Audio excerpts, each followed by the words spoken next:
Hi everybody and welcome to Dr. Marshall's lectures in Latin grammar. We're going to be covering the Wheelock chapters this semester in Latin 1, and I want to do a real quick introduction and overview of Wheelock chapter 1. So when we're learning Latin, we have to acquire the grammatical structure of a language, and that involves learning what's called morphology.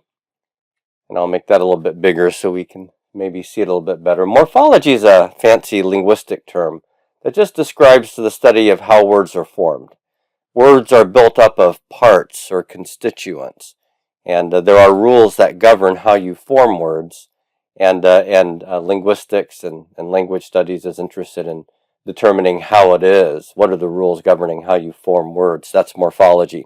Syntax is the study of how words combine to form phrases and clauses. And you're going to learn both in Latin, and there's other parts of language study, semantics, and other things that we'll eventually get to as well. Actually, we won't eventually get to them. We're dealing with semantics or meaning as well. But when we talk about grammar, strictly speaking, we often are thinking about morphology and syntax. So just as an example, take the word verbs, all right? This is a word, a single word, but it's made up of two parts. Verb, which is the stem, and then the S at the end is a morpheme. That's a fancy word for a constituent or element of a word that has some sort of meaning. And adding this S to the word verb makes it plural, right? And so now instead of one verb, I have more than one by adding the S. So that is just an example of morphology. Words consist of parts. One part is verb, the other part is the S attached to the word verb. And there are other things that we could add to build up other sorts of words. Now, consider the following clauses. Verbs blank moody, where what I'm wanting is a form of the verb be. Which form of the verb be would you want to put here? Verbs, not verbs be moody, right? But rather verbs are moody, if we're using the present tense. But can I use that same form in the next clause? A verb are moody. Can I say that? No. What do I have to do? I have to change the form of the verb to be to match the subject here. It's not a verb are moody, but a verb is moody. And what I'm trying to demonstrate here is, whereas in morphology, we're looking at how smaller units combine to form words, with syntax, we're looking at how words combine to form phrases and clauses. Here we're looking at how words combine to form clauses. And there's some rules that govern that as well. In this case, the subject requires the right form of the verb. If the subject's plural, I need the plural form. If the subject's singular, I need the form that goes with singular nouns. All right, so I'm using some words here that I'm hoping you understand, but it may not be the case, and if so, don't worry. We are going to talk about words like number and gender and person and that sort of thing. All right, so let's talk about verbs. The bulk of this chapter is about verbs. We're going to be dealing with the morphology of verbs. That is, generally, how do we form them? And in particular, we're looking at how we form verbs in the present tense. So to talk about what's happening right now. Verbs are a part of speech that specify a subject's activity or state. I have two examples.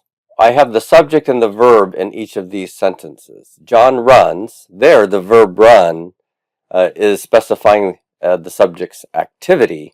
But we often think of verbs as communicating action, but verbs can also communicate state. So here, Gus stinks. Gus isn't actually doing anything. Stinking is not an activity, but stinking is a state. And when we say Gus stinks, stinks is still a verb, but that verb indicates the subject's state of being rather than the subject's action. All right, so that's a fun example there. Now, there are 5 characteristics of Latin finite verbs. When I refer to a finite verb here, I mean a verb that marks the subject. Non-finite verbs are sometimes called infinitives in language studies, and these name a verbal activity or state without reference to a specific subject. So if I say, I want to eat, that means I want the activity of eating, but I'm not really specifying who is doing the eating there. Now, in the context, I want me to do the eating. But if I say something like, I want you to eat, I'm using an infinitive to name the bare activity, but now you're the one doing the eating, right? So all I'm saying is that infinitives, non-finite verb forms, all by themselves don't mark the subject, but finite verbs do. If I say he eats, then the subject is a man. If I say she eats, that's a finite verb. The subject is indicated here by that she form. Now, here are the characteristics of finite Latin verbs. They are marked grammatically for things like person. And here we want to specify what we mean by that. The options for person are first, second, and third person. If something is indicating first person, that's referring to the speaker. The speakers. That's usually the I or the we in a discourse setting or in a conversation. Second person refers to the addressee, who the speaker's talking to. That's you or you all or y'all. And then third person references everybody else besides the speaker and the addressee. So he, she, it, Julius Caesar does something, then Julius Caesar is third person. All right. Now, number is referring to whether a verb is singular or plural, or really whether the verb is marked for the subject as being singular or plural, whether there's one or many involved in the action or state. Tense refers to the timing of the verbal action, and there are 6 here in Latin: present, future, imperfect, perfect, future perfect, pluperfect. We're focusing on present tense in this chapter. We will get to the others. Mood has to do with how the verbal activity is presented in relation to reality. That's one way to describe it. Indicative mood is used for indicating or stating actions that are happening. So some people like to describe the indicative mood as the mood of reality. You can use it to ask questions. Are you coming? To make statements of fact. You are coming. The imperative mood is used to project your will on someone. That is to command. Eat more chicken. That's an imperative. Eat. Okay? And then if I say John is eating more chicken, then that's indicative mood because that's what's happening. And then the subjunctive mood is used when verbs are being indicated in terms of possibility or potentiality. So I could say something like, it may rain today. And I could use a subjunctive verb for that. And then last is voice. Voice has to do with how the subject is related to the action of the verb. In active voice, the subject performs the action. In passive voice, the subject is affected by the action. So in active voice, I could say John eats. Passive voice, John is eaten. That means that John didn't do any eating, but rather something ate John, right? The subject was affected by that activity of eating. All right, good. So that's just a real quick overview of how verbs are marked in Latin. Now, to conjugate a verb, that's maybe a term you don't know. To conjugate a verb is to provide its forms through the various persons and numbers in a particular tense, voice, and mood. So in English, we can conjugate verbs. If I take the verb to praise, I could conjugate it in the present active indicative.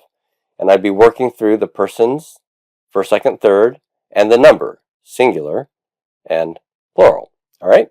So this is the conjugation of the verb to praise in the present active indicative. I praise, you praise, he, she, it praises. We praise, you praise, or y'all praise, and they praise. We can conjugate Latin verbs as well, but in order to do that, we need to know a little bit more about how Latin verbs are formed. We want to focus on the personal endings first. Latin, in the active voice, has personal endings. These personal endings are morphemes. That's a linguistic term for meaningful units of a word. Morphemes that are attached as suffixes to Latin verbs to mark the subject. Now, personal endings on a verb are simply one kind of inflection on words in Latin. And these are the inflections that occur on verbs to mark the subject. But nouns will also have inflections or inflectional endings, and we're going to learn those really soon. So, what are the personal endings in Latin for the active voice? Well, the personal endings are as follows, and these mark the subject's person and number. All right? So, the first person singular personal ending is O, or the M at the end of the word. It'll be one or the other, but not both. Second singular is S. Third singular is T. Okay, and these represent the subject as I, you, or he, she, or it. So that third singular form could indicate any gender that's third person singular. All right? Now, over here on the plural side, first person plural personal ending is mus. That means we are doing the action. Second plural is tis. That's you or y'all are doing the action. And nt for third person plural. They are doing the action. And you need to memorize these personal endings. You are going to see them a gazillion times on Latin verbs. All right? Now, what we do if we want to form the present active indicative, meaning the action happens right now, the subject is performing the action, and it's in the indicative mood, where we're asserting what's happening. How do we do that? We take these personal endings that we've just learned, and we attach them to the present tense stem. But the question is, how do we find the present tense stem? I'm glad you asked. Here's how we do it. When you are learning new verbs at the end of each chapter of Wheelock, you're going to be given for each lexical entry for a new verb 4 principal parts. These 4 principal parts are forms of the verb that you should work on learning as you learn your new verbs. And there are 2 verbs among several in our list that have been used in the chapter as the paradigm verbs, the model verbs for us for the first and second conjugation patterns. Now, first and second conjugation simply is referring to a pattern for forming the verbs. There's one pattern, we'll call that the first conjugation, and then there's a slightly alternate pattern, we'll call that the second conjugation. There will be some other conjugation patterns we learn about as well, but we're just going to focus on these 2 in this chapter. And here are the principal parts for the 2 paradigm verbs. Laudo, for to praise, laudare, laudavi, laudatum. Okay, and then moneo, monere, monui, monitum. All right.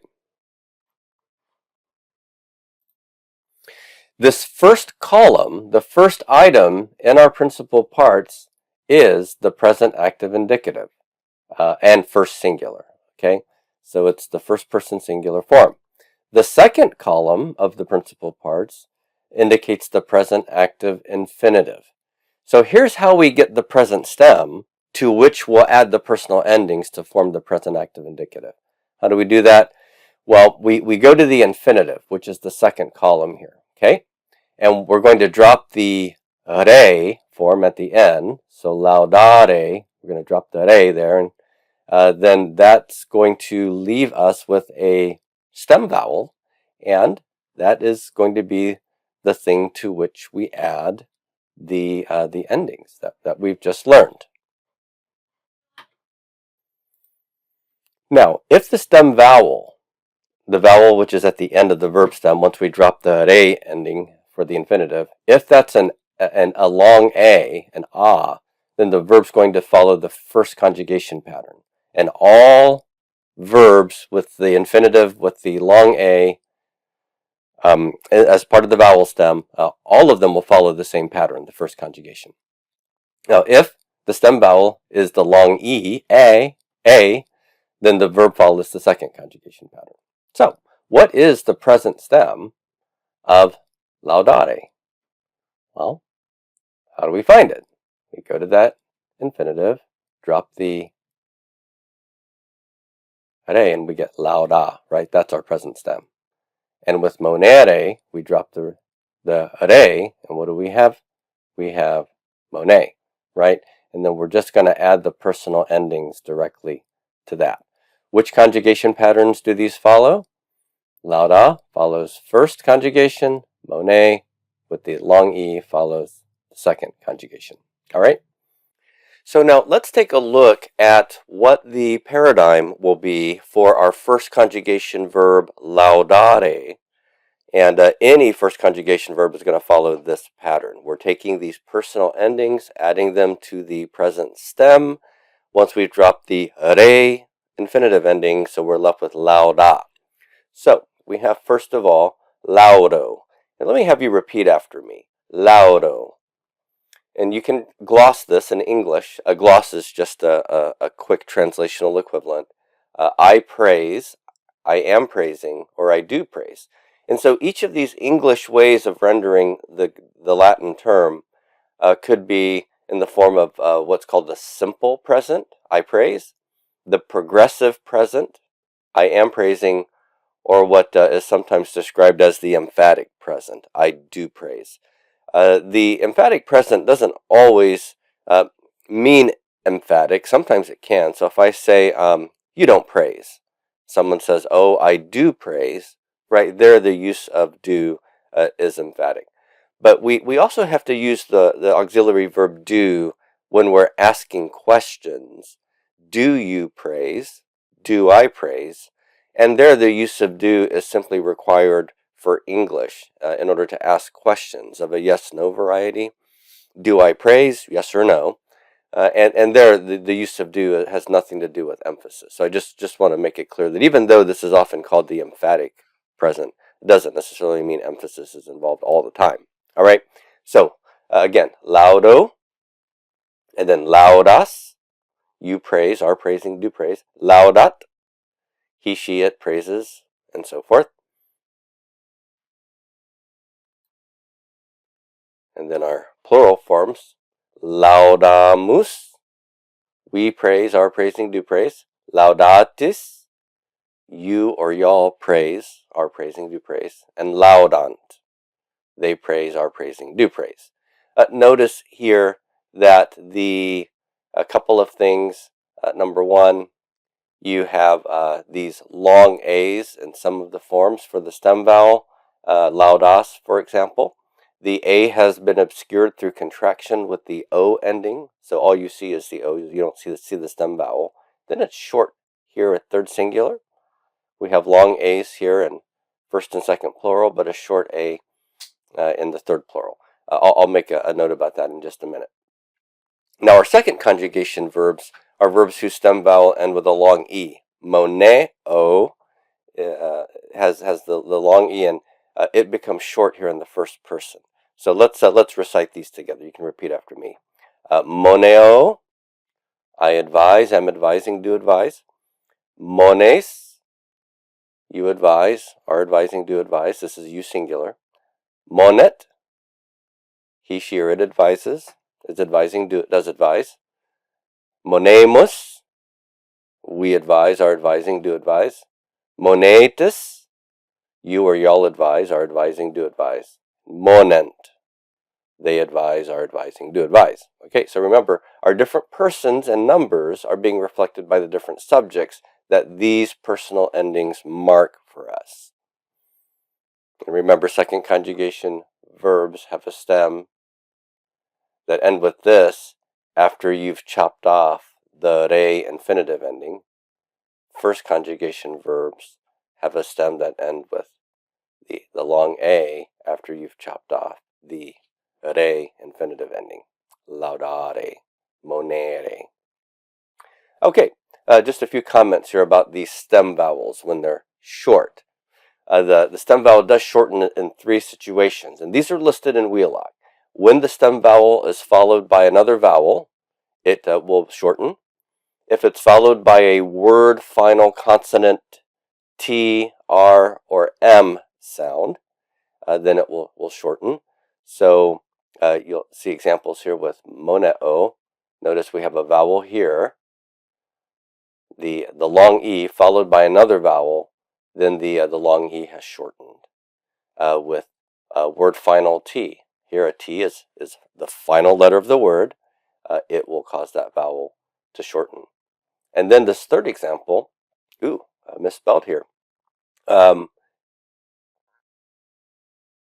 followed by ND and NT in any position. So it doesn't have to be the final position, but at the end of any syllable, really. Here in monent, there it happens to be the final NT. The stem vowel E is now short. So what I've done is I've just given you here a little mnemonic device for remembering the situations where the long A or long E of the first and second conjugation stem vowels will shorten to the short A or the short E. And it's the words ant and trim. Ant and trim. You have trim in your house. Sometimes you get ants inside there. And so you could have an ant and trim in your home. So what is this supposed to remind you of? Well, the NT and the ND come first, and that represents this third example. T, R, and M are these letters here, right? And then I've got vowels here. Now, it's not just the A vowel or the I vowel, but these vowels in ant and trim stand for any vowel, and that's just reminding you of the first situation here. Anytime our stem vowel is followed by any vowel, it shortens, right? So these are all situations where the long vowel shortens from the verb stem. Ant and trim. All right, and I mentioned the contraction here. With first conjugation verbs, the long A is followed by the O. So presumably it would have shortened to the short A followed by the long O. But then in first conjugation verbs, these two contract. And so what you're left with is just the O. And so the A is obscured. So lauda-o becomes lauda-o becomes laudo. Laudo. All right. Now, second conjugation verbs do not follow this contraction pattern. So with moneo, we've got the long E. Now it's followed by a vowel, O. And so it shortens here, but then no contraction happens. So this stays exactly the way it is here. Moneo. Moneo. All right? Okay. Now, you can command people to do things. It's always fun to do that. And in order to do that in Latin with these forms, we need to consider the present active imperative forms in first and second conjugation verbs. So when you are commanding somebody, the person that you're commanding is the you in the discourse situation, the addressee. I'm expressing my will for you to act. And when I do, I'm using the imperative mood in Latin. The imperative mood then is always second person. All right? So if I want you to act, you're supposed to do the action. You is second person. How do we form the imperative mood? For the second person singular, if I want to tell one you to do something, I simply use the present stem. Now, remember, how do we find the present stem? We take the infinitive and drop the re ending off of the infinitive. So laudare, right? There's my infinitive. What do? I drop the re, and lauda is my form. Monere, drop the re, and I have monet. So, those are the forms in the second singular. Lauda means praise, and I will usually add an exclamation point when I'm glossing an imperative as a way of telling you that this is a command, right? This isn't a statement of fact. It's an expression of the speaker's will for the addressee to do something. Mone, advise, command. Okay, now, for the second person plural, if I want to tell you all to do something, I basically take the present stem, chopping off the re from the infinitive, and then I add te to the end of it. And that makes it it's addressing multiple people. So lauda becomes laudate, laudate. All right, so that's, hey, you all, praise, praise. And then monete, monete, hey, you all, advise somebody. All right, last thing we want to talk about here is adverbs. Adverbs are a word class or a part of speech that modifies verbs, adjectives, and other adverbs. And these sorts of words or parts of speech usually precede the word they modify. In our chapter, for chapter 1, we're introduced to 2 adverbs in our vocabulary list. Non, which means not, and saipe, which means often. So just 2 examples here. I think the second one I got from the book, but this one I just made up. Me non amant. Me non amant. Say that with me.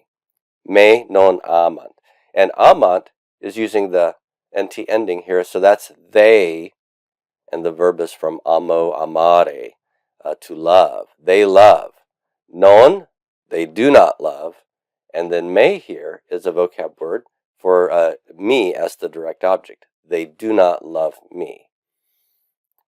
And then me saipe monent. Monent, again, this one's using nt, so that's they advise.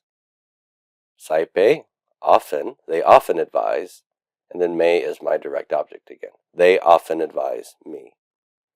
All right, so there you go. There's your introduction to the Wheelock Chapter 1.